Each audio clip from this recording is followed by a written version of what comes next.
اعوذ باللہ من الشیطان الرجیم بسم اللہ الرحمن الرحیم الحمد للہ رب العالمین والصلاة والسلام علی اشرف الانبیاء والمرسلین وآلہ الطیبین الطاہرین. اعوذ باللہ من الشیطان الرجیم یا داود انا جعلناک خلیفۃ فی الارض فاحکم بین الناس بالحق ولا تتبع الهوى فيضلك عن سبيل الله إن الذين يضلون عن سبيل الله لهم عذاب شديد بما نسوا يوم الحساب. سورہ صاد آیت 26. اے داؤد، ہم نے آپ کو زمین میں خلیفہ بنایا، لہٰذا لوگوں میں حق کے ساتھ فیصلہ کرے اور خواہش کی پیروی نہ کرے. وہ آپ کو اللہ کی راہ سے ہٹا دے گی. جو اللہ کی راہ سے بھٹکتے ہیں ان کے لیے یوم حساب فراموش کرنے پر یقیناً سخت عذاب ہوگا. اس آیہ مجیدہ میں اس بات کا ذکر ہے کہ حضرت داؤد کو اللہ تعالیٰ نے زمین میں اپنا خلیفہ بنا دیا. خلیفہ بنانے کا مقصد یہ ہوتا ہے کہ اللہ تعالیٰ کا پیغام بندوں تک پہنچایا جائے، اور اللہ کا پیغام پہنچنے کے لیے خود اللہ تعالیٰ چونکہ لوگوں کے ساتھ رابطے میں نہیں ہو سکتا، لوگوں میں اس بات کی اہلیت نہیں ہے کہ وہ اللہ کے ساتھ براہ راست رابطہ قائم کریں، لہٰذا اللہ تعالیٰ کسی کو بھیجتا ہے اپنی طرف سے. اس کو خلیفۃ اللہ فی الارض کہتے ہیں، اللہ کی جگہ. جیسا کہ اس آیہ کریمہ میں ہے فاحکم بین الناس بالحق. فائے تفریع ہے، پس یعنی زمین میں آپ کو خلیفہ بنانے کا نتیجہ یہ ہے کہ لوگوں کے درمیان میں عدل و انصاف کے ساتھ فیصلہ کرے. بین الناس بالحق، لوگوں کے درمیان فیصلے جو ہے وہ حق کی بنا پر کریں. یعنی فیصلے کرنا کیا ہوتا ہے؟ احکام کا نفاذ کرنا ہوتا ہے. اس میں کسی ایک فریق کا لحاظ نہیں کرنا ہوتا ہے، وہ بالحق ہوتا ہے. انسان جو زمین پر بستے ہیں یہ خواہشات کے تحت مرغوب ہوا کرتا ہے، اور اس خواہشات کی وجہ سے ایک دوسرے کے ساتھ اختلافات ہوتے ہیں، اور ان اختلافات کے لیے درمیان میں ایک منصف کا ہونا جو عدل و انصاف کے ساتھ لوگوں میں فیصلہ کرے ضروری ہے. اس لیے اللہ تعالیٰ کی طرف سے کسی کو نمائندہ بنانے کا لازمی نتیجہ یہ ہے کہ لوگوں کے درمیان میں عدل و انصاف کے ساتھ فیصلے کرے. فاحکم بین الناس بالحق ولا تتبع الهوى، خواہشات کی پیروی نہ کرے. یعنی آپ کی ذاتی رجحان کسی فریق کی طرف ہے، یا ایک طرف جو ہے آپ کا رشتہ دار ہے، یا ایک طرف جو ہے وہ آپ کے حمایتی ہے، اور دوسرا فریق جو ہے وہ آپ کا حمایتی نہیں ہے یا آپ کا رشتہ دار نہیں ہے. تو یہاں انسان کی جو خواہشات ہے میلان طبع جو ہے وہ اپنے رشتہ دار کی طرف ہوتا ہے، اپنے حمایتی کی طرف ہوتا ہے. اور یہاں انسان کی جو خواہش نفسانی ہے وہ بہت بڑا عامل ہوتا ہے. کسی کے پاس تقویٰ کا جو مایا ہے وہ اگر قوی نہیں ہے، کیا ہوتا ہے اپنے خواہش کے مطابق والی بات جلدی سمجھ میں آتی ہے، اور اپنے خواہش کے جو مخالف باتیں وہ سمجھ میں ہی نہیں آتی، کہ اس کو حق و ناحق سمجھنے کی نوبت تو بعد میں آتی ہے، پہلے بات تو سمجھ میں آ جائے۔ آپ اپنے خواہش کے مطابق بات ہے تو فوراً سمجھ میں آتی، نہیں ہے تو ہم روز دیکھتے ہیں مسائل پوچھنے آتے ہیں لوگ، ان کے حق میں اگر جواب ملا تو فوراً سمجھ میں آتا ہے، اور اگر ان کے مزاج کے خلاف جواب ملا تو سمجھ میں آنے میں بہت دیر لگتی ہے یا سمجھ میں آتا ہی نہیں۔ کبھی کچھ لوگوں کو مسئلہ بتا دیا تو وہ اس حد تک وہ ہوتے ہیں کہ یہ اگر مسئلہ یہ ہے تو پھر ہم مذہب کو چھوڑ دیتے ہیں۔ ہاں ٹھیک ہے جی، آپ مذہب کو چھوڑ دیں یا نہ چھوڑیں، حکم شرعی تو یہی ہے، سمجھ میں نہیں آتا لوگوں کو۔ لیکن اللہ کا جو خلیفہ ہوگا زمین میں، وہ خواہشات کے تحت اس کا محکوم نہیں ہوگا، جیسے عام بشر ہو سکتے ہیں۔ آپ انسان جو ہے وہ خواہشات کے تحت جو ہے وہ مغلوب خواہشات ہوتے ہیں۔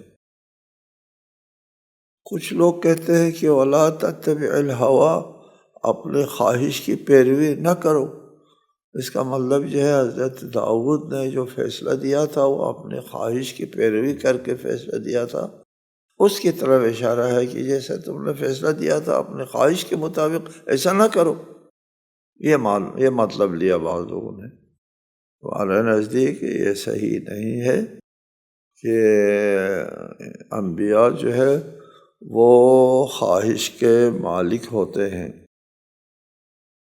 ایسا نہیں ہے کہ انبیاء کے پاس خواہش نہیں ہوتے، اور معصوم ہوتے ہیں۔ معصوم ہونے کا مطلب یہ نہیں ہے کہ انبیاء کے پاس خواہش نہیں ہوتے۔ وہ انبیاء اور غیر انبیاء دونوں ایک جیسے ہوتے ہیں، ان کی خواہشات بھی ہوتے ہیں، ان کے احساسات بھی ہوتے ہیں، اور معصوم کا مطلب یہ ہوتا ہے کہ وہ اپنے خواہشات کو اعتنا میں نہیں لاتے۔ نہیں کہ خواہشات ہوتی نہیں ہے، خواہشات نہیں ہوتی ہے تو پھر تو وہ مکلف نہیں ہے۔ وہ مکلف نہیں ہے، پھر لوگوں کو کیسے کہتے ہیں خواہشات کی پیروی نہ کرو، اور آپ کی تو خواہشات ہوتی ہی نہیں ہے، اور ہم سے کہتے ہیں پیروی نہ کرو۔ آپ کیوں نہ کہیں؟ آپ کے اندر بھی خواہشات ہوتی تو اس لیے کوئی فرشتہ جو ہے کسی فرشتے کو نبی بنا کر کے نہیں بھیج سکتا، اس لیے فرشتے خواہشات کے مالک نہیں ہوتے۔ وہ مثال نہیں بن سکتے لوگوں کے لیے اطاعت اور اللہ تعالیٰ کی راہ میں تقوی اختیار کرنے کے لیے مثال نہیں بن سکتے اگر لوگوں کی طرح ان کے اندر خواہشات بھی نہ ہو۔ انبیاء کے اندر خواہشات جو ہے وہ دوسروں کی طرح ہوتی ہیں، لیکن انبیاء جو ہے خواہشات کے اوپر غالب آتے ہیں، اور وہ معصوم ہوتے ہیں، معصوم عن الخطا، مجبور نہیں ہوتے۔ معصوم کا مطلب یہ نہیں کہ ان میں خواہشات ہی نہیں ہوتے اس لیے معصوم ہوتے ہیں، نہیں، ان کے اندر خواہشات دوسروں کی طرح ہوتے ہیں، لیکن وہ ان خواہشات کے اوپر کنٹرول کرنے کی قدرت رکھتے ہیں، بینش رکھتے ہیں۔ لہٰذا یہ صرف حضرت داؤد کے لیے نہیں، ہمارے رسالت مآب صلی اللہ علیہ وآلہ وسلم کے لیے بھی حکم ہوا ہے، وَأَنْ يَحْكُمْ بَيْنَهُمْ بِمَا أَنزَلَ اللَّهُ وَلَا تَتَّبِعْ أَهْوَاءَهُمْ، اور جو حکم اللہ نے نازل کیا ہے اس کے مطابق ان میں فیصلہ کریں، اور ان کی خواہشات کی پیروی نہ کریں۔ اپنے رسول سے بھی فرمایا ہے ان کی خواہشات کی پیروی نہ کریں۔ یہ جو ان یحکم بینہم درمیان میں جو فیصلے کرنا ہوتے ہیں لوگوں کے درمیان میں، یہ بہت مشکل مرحلہ آتا ہے، جج صاحبان کے لیے، قاضی صاحبان کے لیے بہت مشکل مرحلہ ہوتا ہے کہ اس کا وہ رجحان کسی کی طرف نہ ہو۔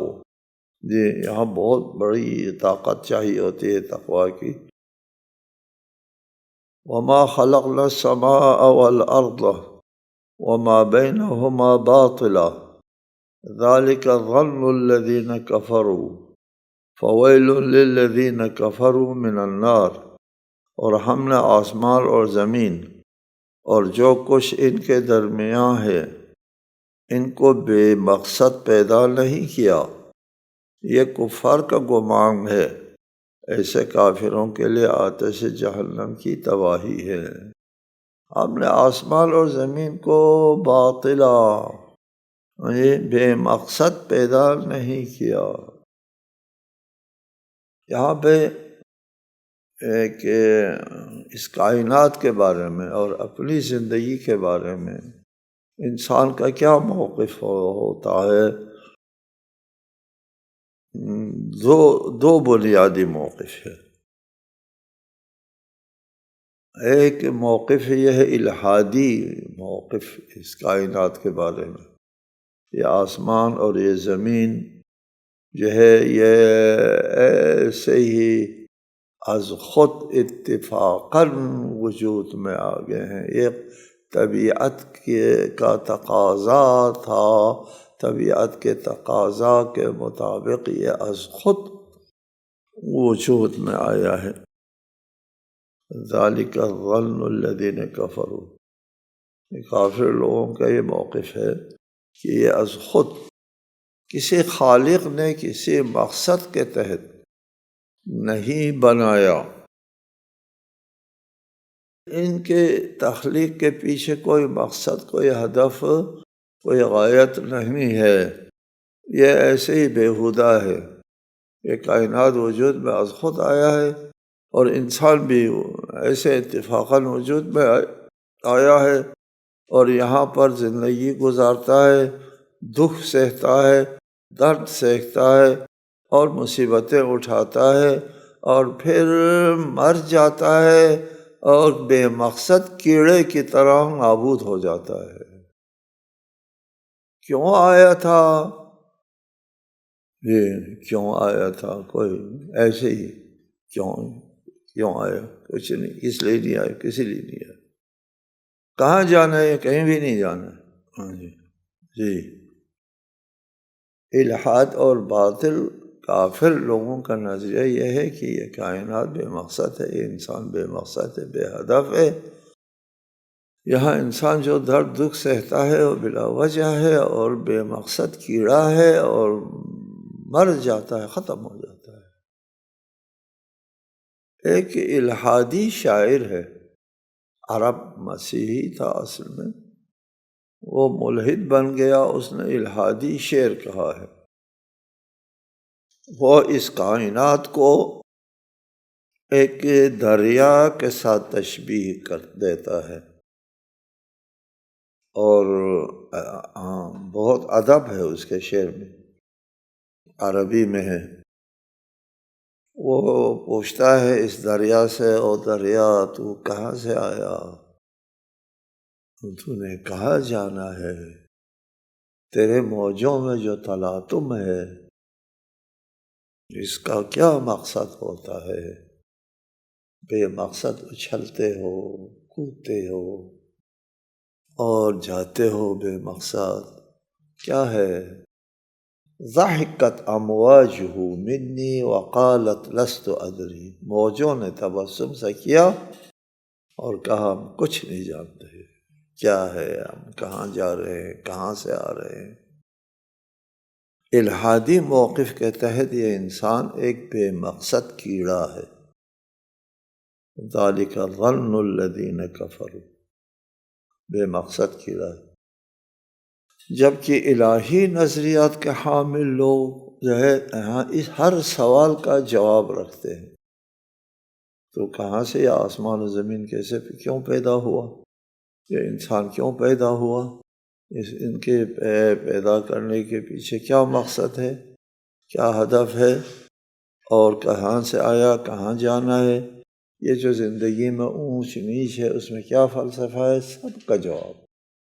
سب کا جواب ہے۔ اور الہی انسان یہ کہتا ہے کہ ہم اللہ کے پاس سے آئے ہیں اور اللہ کے پاس سے واپس جانا ہوتا ہے۔ ایک طویل سفر طے کر کے یہاں پہنچے اور پھر یہاں سے طویل سفر طے کر کے اللہ کے پاس پہنچنا ہے۔ یہ الہی عقیدہ رکھنے والوں کا موقف ہے کہ یہ انسان بے مقصد کیڑا نہیں ہے، درد سہ کر کے ختم ہو جائے۔ یہ بامقصد وجود ہے اس کائنات میں یہ انسان، اور ایک مقصد کے لیے، عظیم مقصد کے لیے یہ انسان پیدا ہوا ہے۔ فویل للذین کفروا من النار، یہ جو کافر ہوئے ہیں ان کے لیے یہ آتش جہنم کی تباہی ہے۔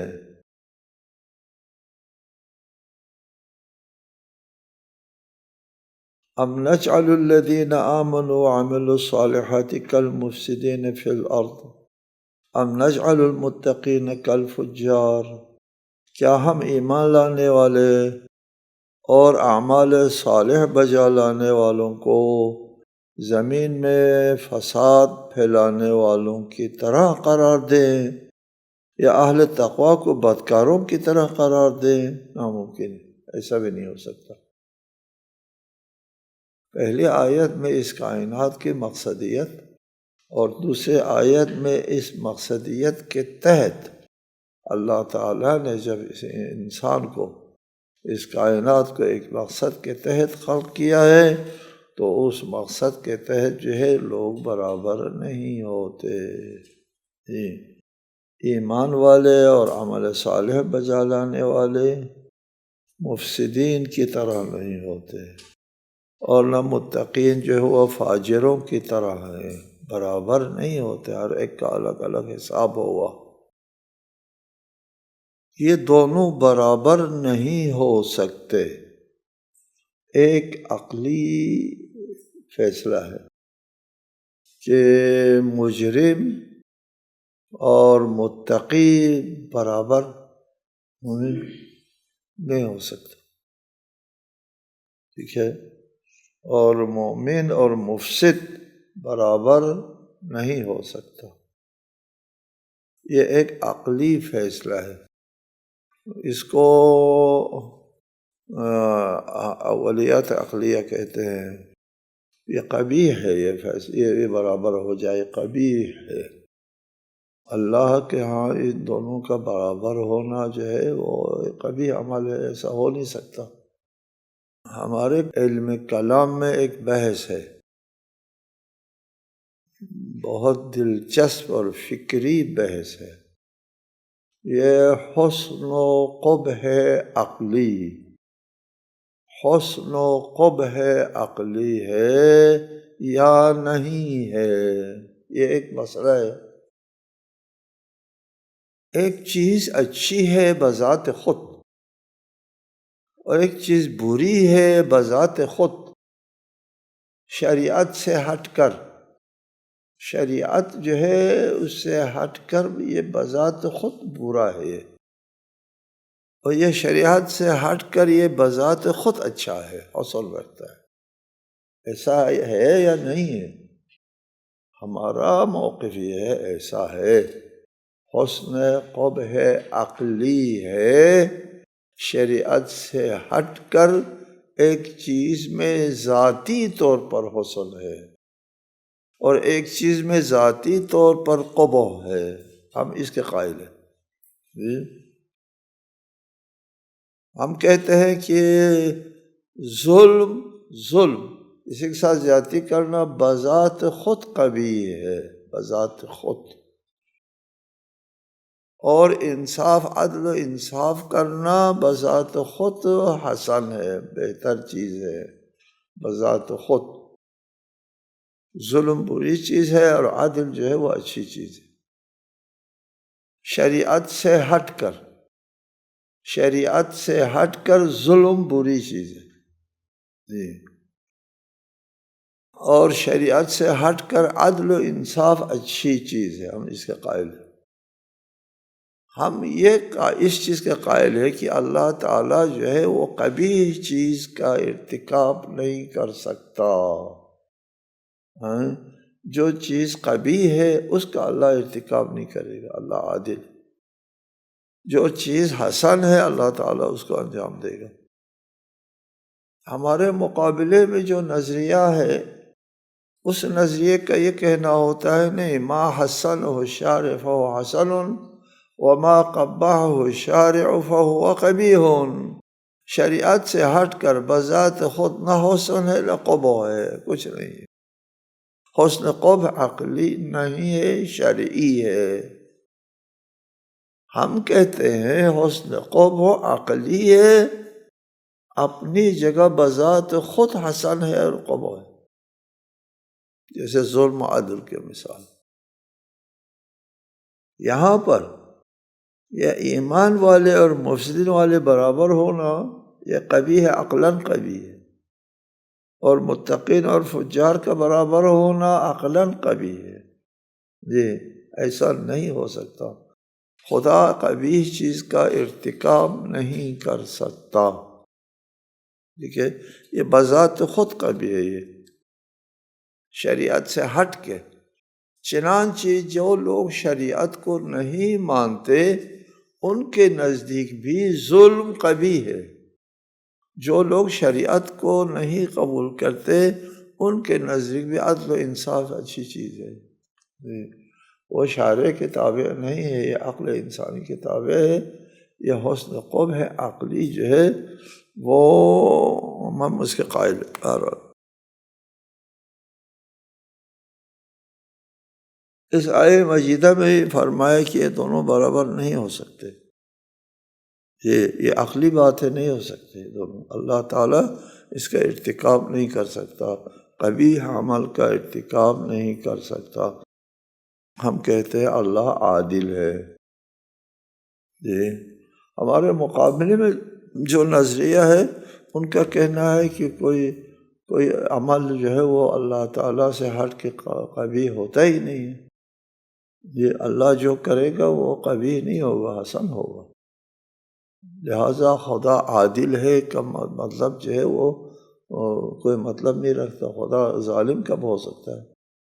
ظالم اس وقت ہو سکتا ہے کہ وہ کسی قبیح کا ارتکاب کرے۔ اللہ جس کام کا ارتکاب کرے گا وہ قبیح ہوگا ہی نہیں، وہ حسن ہوگا۔ ما قبح الشارع فهو قبیح وما حسنہ الشارع فهو حسن۔ شارع سے ہٹ کے بذات خود حسن و قبح نہیں ہے کہ ہم یہ کہ اللہ تعالیٰ قبیح کا ارتکاب نہیں کرتا، قبیح ہوتا ہی نہیں اللہ سے ہٹ کے۔ یہ ہمارے مقابلے میں موقف ہے۔ اس لیے وہ خدا عادل ہے کہ کوئی مفہوم نہیں ہے۔ خدا عادل ہے مطلب کیا؟ خدا قبیح چیز کا ارتکاب نہیں کرتا، قبیح ہوتا ہی نہیں۔ اللہ جس کا ارتکاب کرے گا وہ ہوتا قبیح نہیں۔ لہٰذا اگر تمام مومنین کو جہنم میں ڈال دے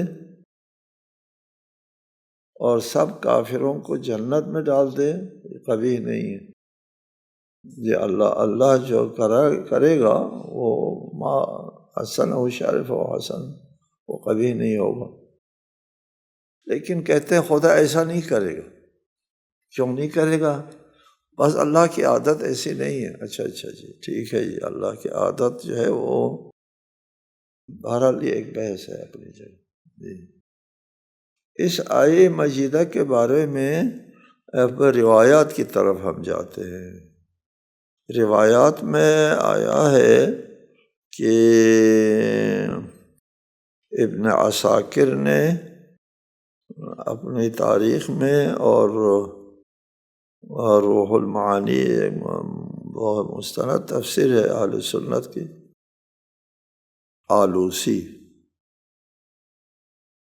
آلوسی کی تفسیر ہے روح المعانی، اور ان میں یہ روایت موجود ہے کہ یہ آیت جو ہے وہ نازل ہوئے 3 مسلمانوں اور 3 مشرکین کے درمیان میں، 3 مسلمانوں میں علی ابن ابی طالب، حمزہ ابن عبد المطلب اور عبیدہ حارث ابن عبد المطلب۔